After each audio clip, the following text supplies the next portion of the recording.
Hello, hi YouTube family. आज आहे मार्गशीर्ष महिन्यातील 3रा गुरुवार. तर माझ्या घरच्या लक्ष्मीनं आज लक्ष्मीची पूजा केलेली आहे. बघा तिनं मांडणी कशी केलेली आहे देवाची. रानू,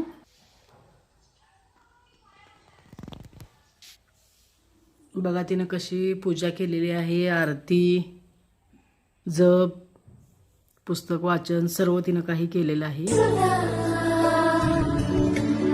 विष्णुकान्ताः कमलहासना चञ्चला क्लेशनाशिनी